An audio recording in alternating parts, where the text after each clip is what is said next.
This Human Capital podcast is brought to you by GoalSpan, a performance management app that helps you set goals, get real-time feedback, run reviews, and align your workforce around what's most important. With GoalSpan, you can integrate with all your favorite HR and payroll apps. To learn more, go to goalspan.com.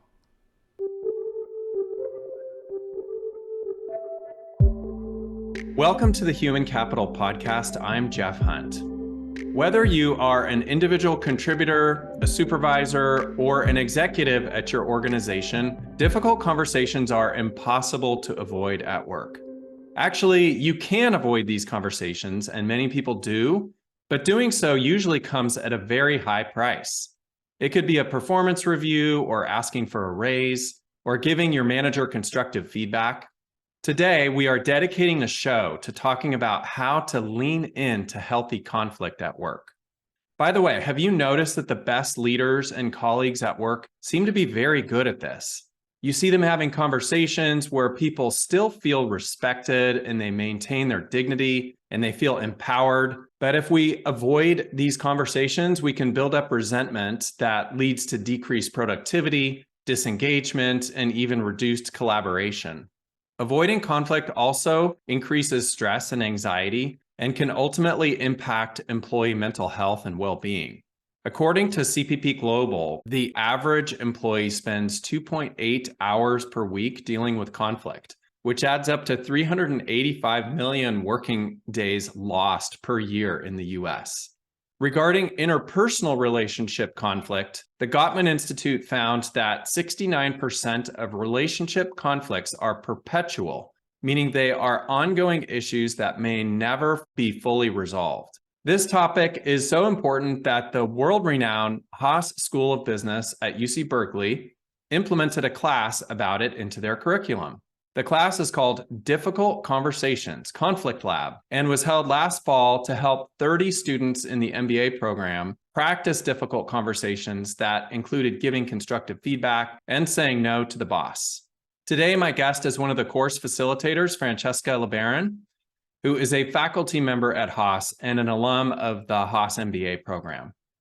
Francesca is going to help us understand the best strategies for leaning into healthy conflict at work. Welcome, Francesca. Hi, Jeff. So happy to be here. Yeah, thanks so much for coming on the show. This is a topic that people like to avoid, like the plague, because it's so uncomfortable. And so I'm excited to have you help us unpack how we can develop strategies and maybe reduce some anxiety that comes about when we're going to have a difficult conversation. Absolutely. Let's do it. And before we do, take a few minutes to share a thumbnail of your career journey and sort of how you landed where you are teaching this class. I think this is so hilarious that I ended up teaching how to have difficult conversations because if I look at my career, I was horrible at this. Absolutely horrible. Growing up in my household was a lot, conflict resolution was a lot about blaming, like who's to blame, like pointing the finger. And that was like our main strategy at conflict resolution. My background's in management consulting. So I have almost a decade of dealing with clients and different teams and different styles. So I got to a point where I went to business school and I realized that all of my strategies for dealing with conflict were not working. I ended up hurting a bunch of people that I really care about. And I was like, okay, this like blame and shame game is like not working. And so I got trained as a mediator, not because I wanted to do it professionally, just because I was like, in my personal life, like, this isn't working. I was like, there's got to be a better way. I go to is anger. I'm very spicy. And I was like, I need better strategies so I don't end up hurting the people I love. Went into business school with a decade of management consulting and then exited. I was like, I feel relieved. I have better strategies. I started coaching startup founders. And I was like, this isn't a me thing. Like, we all suck at this. Like, how do we get better? So me and my co-lecturer, we were like, we needed to create the class that we wish we had in our MBA program because leaders, specifically leaders at Haas, we wanted to make sure we're empowered with the skill set. Mm-hmm. So tell me a little bit more about the actual class and what you did, the setup. What's the syllabus? What's the curriculum look like? Well, what many things I love about this, but a lot of the curriculum is from our students. So in the beginning of the semester, we asked MBA students, what are the most difficult conversations you ever had, you've avoided, you've witnessed? And then we have this anonymous survey. We look at all of the examples and we pick out the themes, we anonymize them, and then we do them. It is 100% a lab. It is experiential. We role play with other students in the class. And then kind of some of our favorite parts are we brought in undergrads to role play these. So we had a session, a lab where the MBAs had to fire the undergrads and everyone got triggered and it was so emotional. And then we had our alumni come in and they pretended to play board members or difficult clients or their bosses, and they had to give them upward feedback and, set boundaries. And I think that's a lot of the magic of the class is yes, there's like the theory behind it, but you can talk theory all day. The only way to do it is to actually get reps in and get practice. And that's how it's a muscle. It is building the muscle. So I say we hit the gym. Every time we go to the lab, we hit the gym, we get the reps, and you get more and more comfortable the more times you do it. And when students come into your class for the first time, do they really know what to expect? Do they know what to expect? Probably not, which is why we said the first class that we did. In a lot of programs, there's kind of an add drop period where you get to kind of try out the classes. So we were very upfront about what people were getting into, because to be successful in class, there's a level of you need to be comfortable being uncomfortable. So it's not necessarily for everyone because it's not theory. It's really a lab. So we said that the objective of the first class is to get rid of half of you. We are very upfront of that. That is the success at the end of the day. It didn't work very well, which was irony. So we might have to update that strategy. But we wanted to give people a taste of this is the lab, this is the class, this is the real world. So we did an exercise called speed dating, or not speed dating. It's based off of speed dating. It's called speed conflict, but it's the same idea where you go through 2-minute, very rapid sessions of really spicy conflict. And they did that for about 30 minutes. And we were just like, if you are so overwhelmed, you think you're going to pass out, this is not the class for you. If you're like, that was extremely uncomfortable, but I can hang, you're in the right place. Well, that makes me realize that regardless of whether it's coming into your class or into the workplace, people are actually approaching this topic from very different places. You may have somebody that comes from a family of origin where healthy conflict was modeled. Maybe their parents demonstrated how to stay in conflict, but still do it in respectful and loving ways. You may have other people that have come into the class or into the workplace where they don't want to touch conflict at all because in their environment where they grew up, it could have been volatile or it could have been even dangerous in some cases. So I'm just reflecting on the fact that this is also happening at work. And so how do we come together from these different places in a healthy and successful way? Yeah, I think something that you touched on, which is so important, is kind of knowing your default setting. So we talk a lot about that in class. Like, what are the messages you received? What are the models of conflict? Were you able to speak your mind? Were you not able to advocate for your wants and needs? Like, what were the messages you received around conflict? So I think a lot about knowing your default setting, and we give them assessments of like, are you more conflict avoidant? And it turned out like 80% of our class wanted to take our class because they are conflict avoidant. So knowing that that is your default setting, and then the unpacking the why. And for everyone, it's different, but giving time to be like, what is the why behind that avoidance? I'm on the other end of like, I'm very spicy naturally. So I am like conflict, bring it on, which is also not healthy because I'm approaching a conversation wanting to be right and not necessarily with empathy. So that's something I had to learn. So I think that, again, going back to your original point of like, understanding your default, understanding why it's your default, and then you can make updates to, okay, these are the messages I received growing up, and this is what, these are the messages I received, and then I get to choose, and as an adult, as an employee, which I am going to adopt into my actual behavior and bring into the workplace.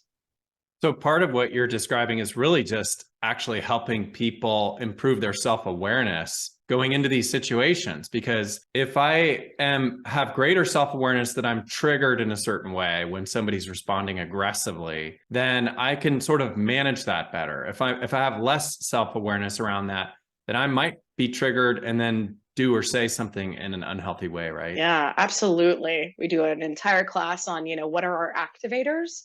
And then also bringing in the body of how our body responds. Our body knows that we're triggered before our cognitive brain can catch up. So the more that we can listen to the messages from our body, how does stress, how does activation show up in our bodies? And for everyone, it's different.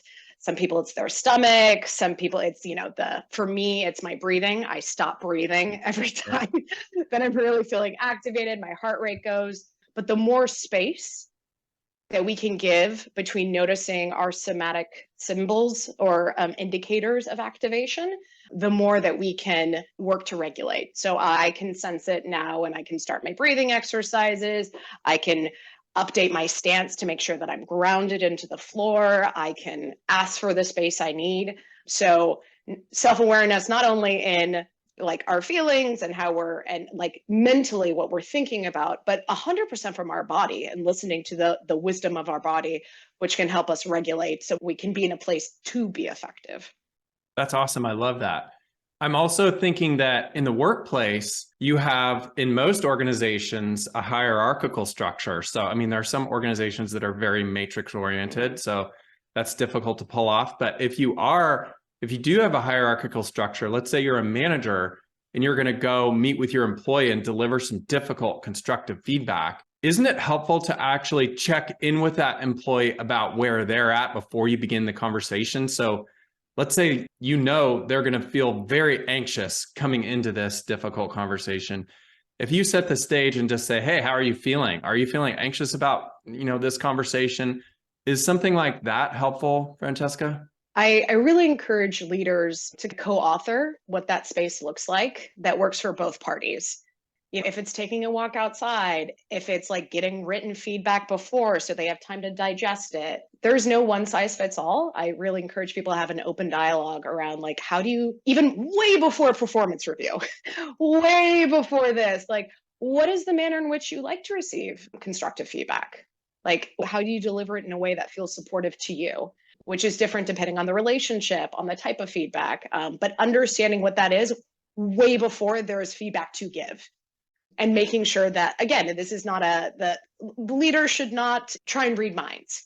It should be an open dialogue. And it shows that you care as a leader if you're acting of like, hey, I want to make sure that I'm giving you feedback that lands as supportive. Help me understand what that looks like for you.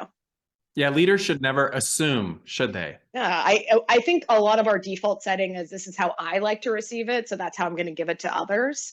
And that's, never, in my experience, that's never been the case. There's always updates. But then on the other end, people need to know what that is for them.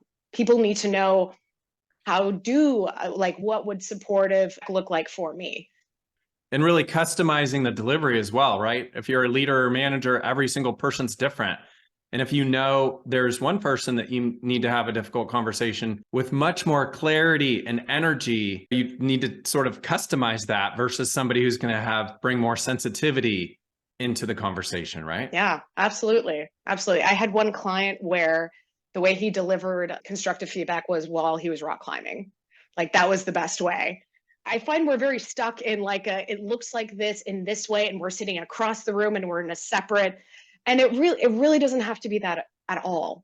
I'm encouraging my clients to go outside, to be really grounded in nature, which reduces anxiety. So again, the objective at the end of the day is that it's received as supportive, it's received, it's listened to, it's improved on. So let's maximize whatever we can do to make sure that happens effectively.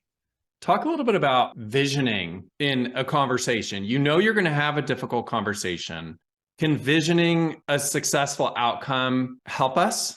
Yes, I love the words that you use are visioning and outcome. These are two words I talk to my students and leaders a lot. I don't like to use language of right and wrong, like, oh, that was a wrong way to have this discussion. This is the right way. Because at the end of the day, it's did you achieve your objective? Like, what is your objective in the conversation? And I challenge my leaders not only to be like, what can you control in that objective? which at the end of the day is not a lot. You cannot control how someone's going to react. The only thing you control is how you show up to that conversation. So how are you showing up? And then you can have, the goals of, they hear you, the other person, understands the feedback. And there's things you can do to increase the probability. But at the end of the day, the only thing you can control is how you show up.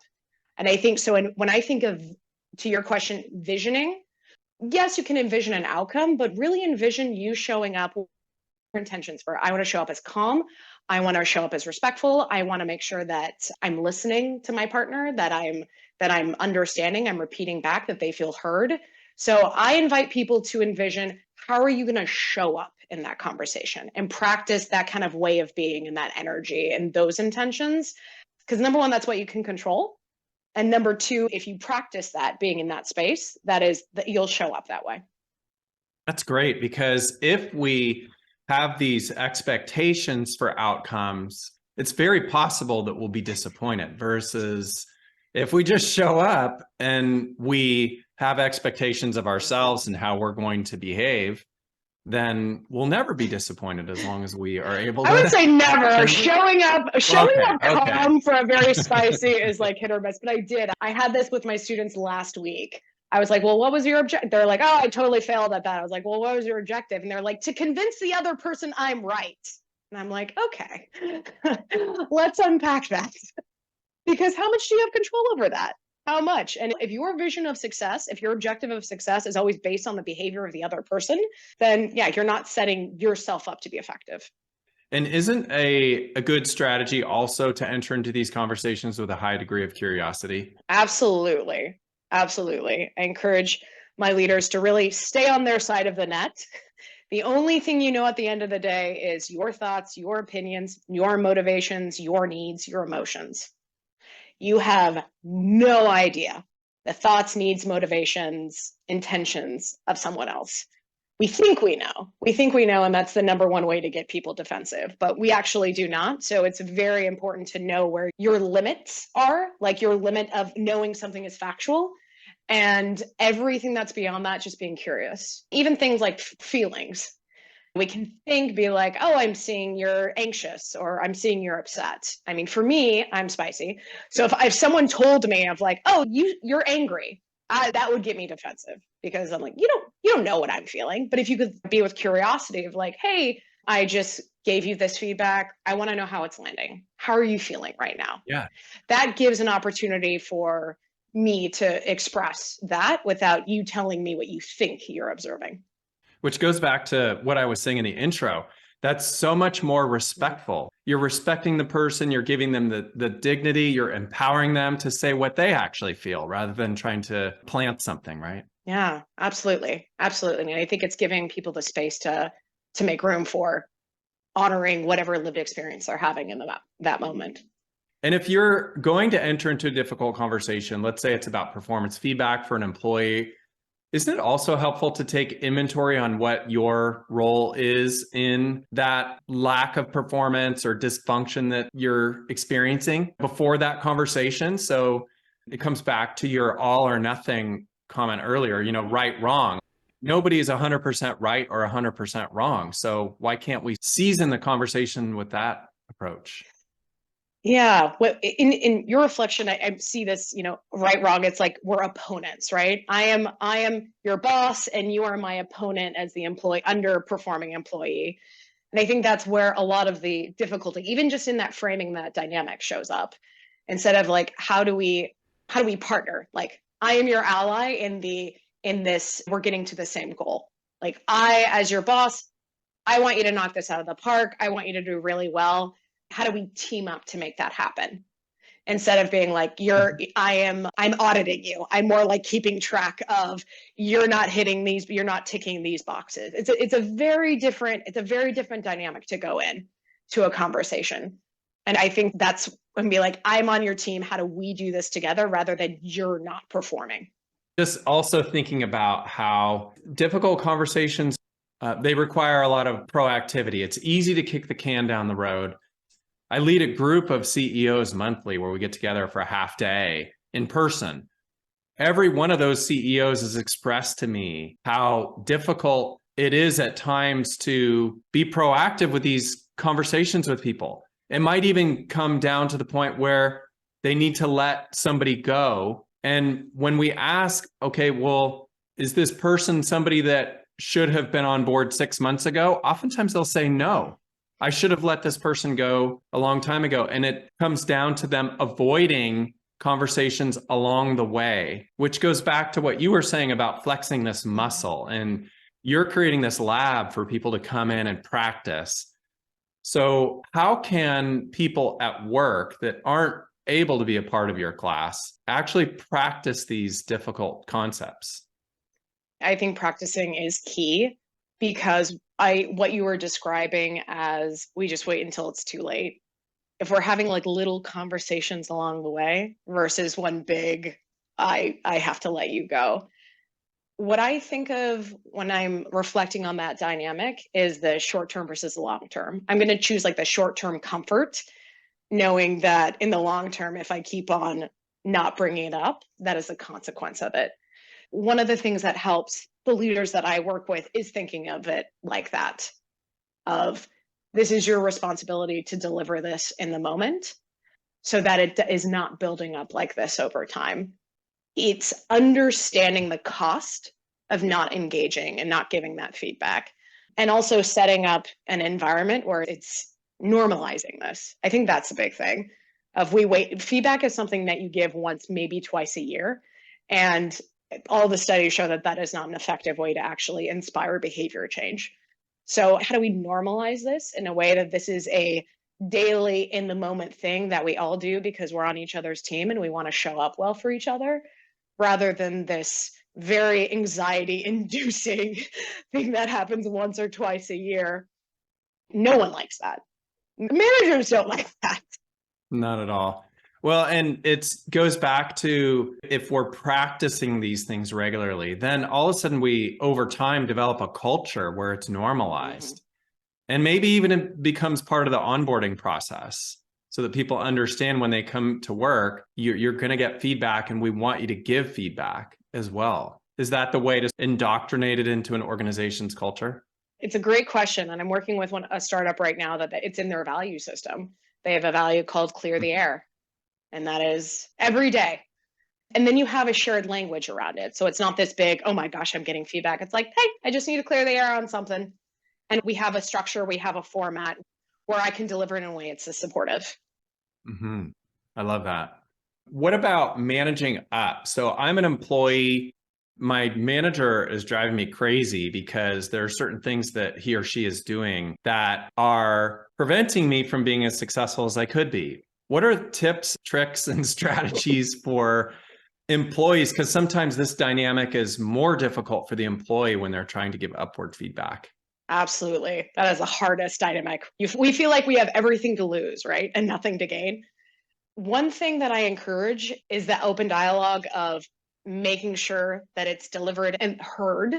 And a great way to do that is be like, what feedback would you want from me? What kind of feedback is helpful? Or if it's specifically, I had a coaching session yesterday of being like, if I give you feedback on this, is that helpful to you? So really, even before we're delivering, even before we're doing it, and particularly if you can connect it to either a value, a shared goal, as something you're doing. There's a leader I'm working with that is really working on promoting diversity and inclusion. And like, he has been very upfront, like that is one of his goals. And a direct report was seeing that that wasn't happening in a few ways. So she's delivering this of, hey, I know this is your goal. I know that you stated publicly that you're actively working to promote this in our organization. Would you be open would that be supportive? Would that be helpful if I saw behaviors or ways that you're not acting in alignment with that? Is that useful to you? And then managers are in this position of like, I said that's what I want, and feedback when that's not happening would be helpful.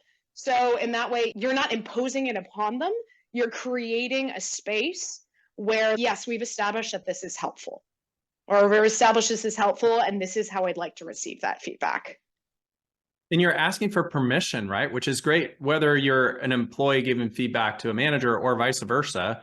If we ask permission in advance, hey, I'd love to give you some feedback. Are you open to that? And that could include the timing. Well, maybe they will say, no, right now it's actually not a great time, but tomorrow morning at 10, can we get together? Then all of a sudden we've given them permission to prepare for that conversation, and it could end up being a better conversation, right? Absolutely. I always co-author the space. In what way do we make this a win-win for both of us? Because I can't read your mind and you can't read mine. We want to both help each other get better. So help me understand what this Venn diagram looks like. And I think we need to dispel the myth of like all feedback welcome always. That's never been true. That's never true. That's not true for me. There are very certain times I want feedback. But again, how you want feedback, when you want feedback, and like what you're looking for feedback on. Exactly. There, I'm focusing on certain things in my development. And if I get all the feedback all the time, I'm going to get overwhelmed. I'm going to want to shut down. So I'm like, these are the 3 things I want feedback on. I am very clear with my colleagues of like what is helpful. And I don't like it like right after I teach or right after I give a speaking engagement. Like I am drained. I am the most low energy. Yes, I'm sure that's exactly when you want to give it to me because it's fresh in your head. And my request is you write it down and we talk about it after like I'm better resourced. That's great. I love that example. And you just spoke that with so much clarity. It's like you figured out what works for you and you communicate it explicitly and clearly. And then the other person can take that information and hopefully they'll honor and respect that. Are there times that avoiding conflict is actually a healthier alternative? We could sort of turn this on its ear for a second. What are some times or examples where avoiding conflict actually does make sense? Great question. The thing that comes to my mind, I don't know if avoidance is the right word, but, and I practice this myself, the first step is always capacity checking. Check in with your body, check in with if you're done the inventory, how's your body feeling? What do you have capacity for? And I do think that what I would love to see more leaders do is take a step back when they don't have capacity. When we are low capacity and we are heated, speaking from someone who is naturally spicy, that is when I cause the most harm. And I look back at my career and I wish I had the tools I have now to recognize, not even to, but to recognize when I'm not regulated, because nothing's going to be productive if you're not in a place when you have a capacity, emotional, physical capacity to have a difficult conversation. So my number one answer is when you capacity check and you do not have the reserves. And there's no shame in that. I'm truly encouraging people to take the space that they need. I'm not saying that you get to like blow off all tough conversations because you're like me and a bit spicy, but recognize that when you're in a place to not be productive. It is a great self-awareness too. There's nothing against that. And I think we have this false narrative that it's a character flaw to not have capacity all the time to have a difficult conversation when we're all human, and that's just not the case. We judge ourselves. I should be able to show up. I should be. And the reality is you can should all day, but if you're not in a place to have a productive conversation, you're going to create harm. That's the number one thing I think of is capacity. And if you're shoulding, pretty soon you're shoulding on yourself and you don't want to be shoulding on yourself.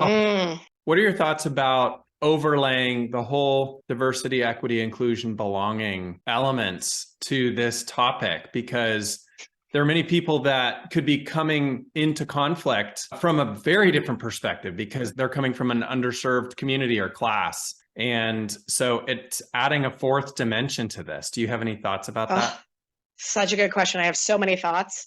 Actually, my undergrad class right now is exactly this. I realized how much DEI is a part of conflict. So it's a specific conflict and DEI class together specifically on this topic. Because unless you're having an argument with yourself, there's dynamics at play.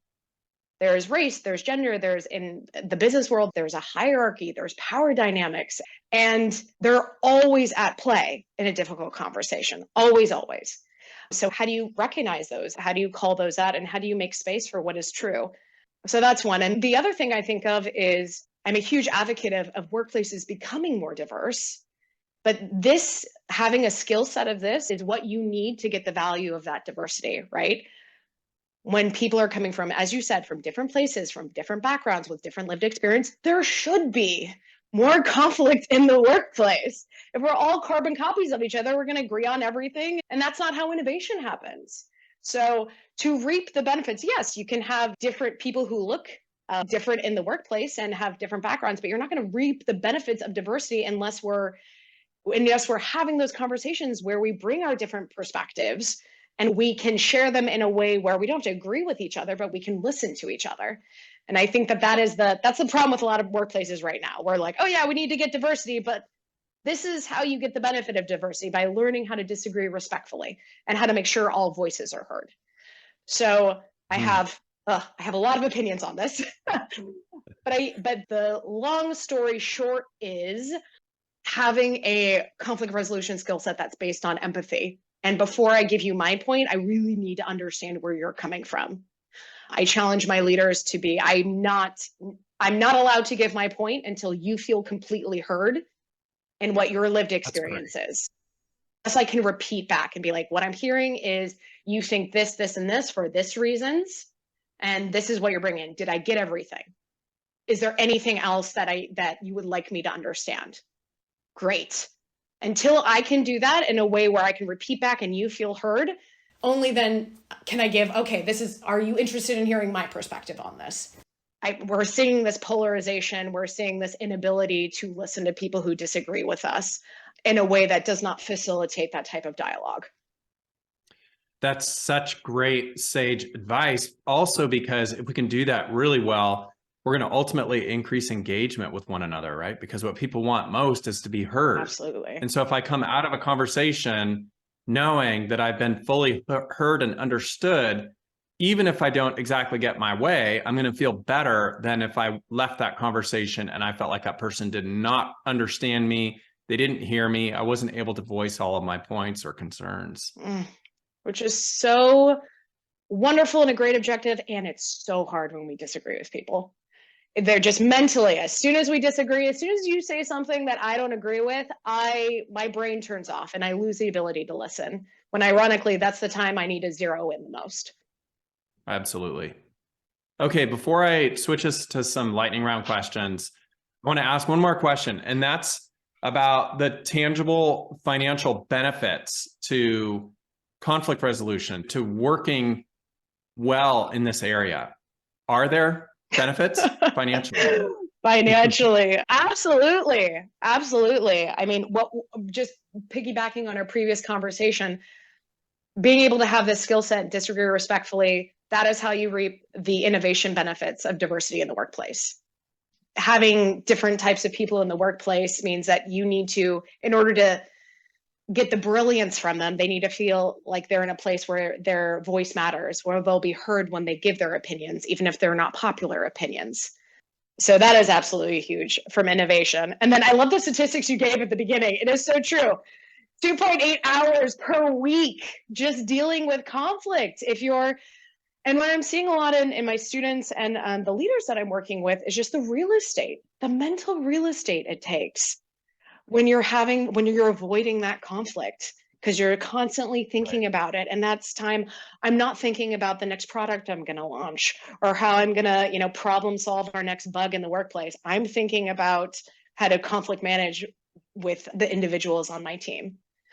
So it's the mental real estate. It is the mental gymnastics we're doing in the workplace. And it's a lot of, we're seeing now a lot with like quiet quitting. It's the I'm not conversations. So if I don't feel comfortable, if we're not having those difficult conversations now, I'm going to leave. I would rather just put in my 2 weeks notice than have a difficult conversation with my boss. So you're just leaving amazing talent, on that and losing them that way. So that's such a great reference, because really what you're talking about is reducing turnover. You're reducing turnover through increased engagement. If you're a for-profit organization, highly engaged workforce companies outperform disengaged workforce companies from a profitability perspective. So I'm kind of connecting the dots, Francesca, from engagement to reduce turnover to you probably add better productivity in there because you mentioned the 2.8 lost hours per week. So anyone that's a CFO listening to this podcast can understand there are actual tangible financial benefits to conflict resolution, right? Absolutely. Absolutely. There is a dollar and cents implication. Yeah, exactly. All right, let's shift into some lightning round questions. I'm ready. I'm ready. What are you most grateful for? One of Haas's values is student always, and I'm so grateful to be in a space that I'm constantly learning. I have a take a class, run a class mentality, and I love that I get to constantly learn in the field I'm in. What's the most difficult leadership lesson you've learned over your career? Asking for help. I had to learn that the hard way. I thought being a leader was doing everything yourself, and the best, hardest lesson is when you can invite people in to help you out, when you can raise your hand and you say, I'm really struggling right now. I've built my best relationships and had the best outcomes that way. Difficult to do sometimes, isn't it? So hard. Still a struggle. Still a struggle. Who's one person that you would interview if you could, living or not? Brene Brown. Love it. What's your top book recommendation? Nonviolent communication. Oh my gosh. My Yeah. Bible. Absolutely. NVC. NVC. No hard feelings. I loved that one too. What is the best piece of advice you've ever received? Do you want to be right or do you want to be effective? Very good. Mm-hmm. And at the end of the day, which one is more fulfilling in life, right? Very true. I'll give you a hint which one it is. So if you had to encapsulate our conversation into a few nuggets, what would you say the most important takeaways are? Stay curious, seek to understand first, make sure that your partner feels heard and understood first and foremost. That is what everybody wants at the end of the day. You don't have to agree with me, but I really want you to hear me and I really want you to understand me. Also, like capacity check, take a step back. If you're not in a place to be productive, don't do it. Don't do it. And then learn your triggers, learn what activates you, and unpack why. So much of conflict resolution is self-awareness. Such great wisdom today. Thank you so much for coming on the show today, Francesca. Thank you so much for having me. Thanks for listening to Human Capital. If you like this show, please tell your friends and also take the time to go rate and review us. Human Capital is a production of Goalspan, your integrated source for performance management. Now go out and be the inspiration to other humans, and thank you for being human, kind.